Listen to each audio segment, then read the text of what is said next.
नमस्कार. आजच्या लेक्चरमध्ये आपण पाहणार आहोत शेकडेवारीची बेसिक कन्सेप्ट. पाठीमागच्या लेक्चरमध्ये मी तुम्हाला क्लिअर करून दिलेले आहे. आजच्या लेक्चरमध्ये आपण काही त्याच्यावरची शाब्दिक उदाहरणे परीक्षेच्या दृष्टीने जी महत्त्वाची आहेत ती काही शाब्दिक उदाहरणं आज पाहणार आहोत. थोडक्यात परत एकदा रिवाईज करतो. शेकडेवारी म्हणजे त्याला आपण शतमान अपूर्णांक म्हणतो. एक प्रकारचा अपूर्णांक आहे आणि शतमानात छेद नेहमी काय असतो? 100 असतो. छेद 100 असेल तर शतमान किंवा त्याला शेकडेवारी असं म्हटलं जातं. आणि शेकडेवारीमध्ये आपल्याला काय केले जाते? जेव्हा एखाद्या संख्येची 100ची भागाकाराने तुलना केली जाते तेव्हा त्या शेकडेवारी किंवा शतमान म्हणतात.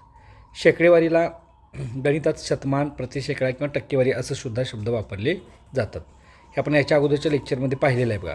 27% म्हणजे 27/100 किंवा दशांशचिन्हामध्ये 0.27 असं ते लिहिलं जातं.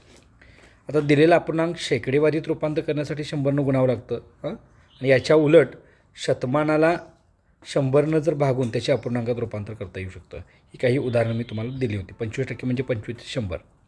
आता 1/2 म्हणजे अर्धा. टक्केत करायचं तर गुणिले 100 केलं तर 50%. याच्या उलट 25% म्हणजे 25/100. तर टक्केवारीचं आपल्याला अपूर्णांकात आणि अपूर्णांकाचं टक्केवारीमध्ये रूपांतर करता येऊ शकतं. ही काही उदाहरणं आहेत. हे रूपांतर केलेले आहेत तर आहे असं लक्षात ठेवा. हे परीक्षेला शॉर्टकट आपल्याला उपयोगी पाडता येऊ शकतो. 20% म्हणजे 20/100. तर आपल्याला अशा पद्धतीने 20% म्हणजे 1/5 पण येऊ शकतो. 20/100 म्हणजेच 1/5 किंवा दशांश पद्धती 0.5 असं हे तुम्हाला उदाहरण सोडवून दिली होती. ही परत एकदा तुम्ही हे करून घ्या. हे बेसिक मी तुम्हाला सांगितले. परत एकदा शेकडेवारी म्हणजे एखाद्या संख्येची शेकडेवारी काढतो तेव्हा एकूण संख्या खाली लिहितात. आपण टक्केवारी काढताना एकूण गुण 900पैकी किती पडले ते वर लिहितो. एकूण खाली त्याच्यापैकी पडलेले वर गुणिले 100 अंश छेद असा लिहून त्याला गुणिले 100 केलं तर आपल्याला शेकडेवारी मिळते. अजून एक प्रकारचा प्रश्न असतं.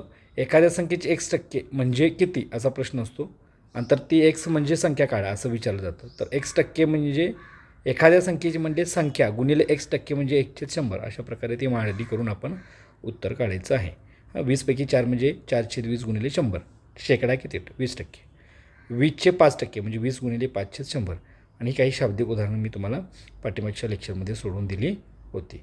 यानंतरचा हे सगळं तुम्ही पाठीमागचं लेक्चर बघून घ्या किंवा हे प्रश्न उत्तरे स्वतःहून सोडवण्याचा प्रयत्न करा.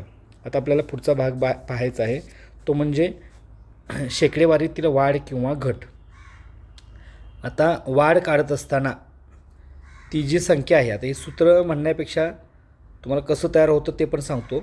संख्या गुणिले 100 अधिक वाढ. समजा 12% वाढ झाली तर 100 अधिक जी वाढ झालेली ती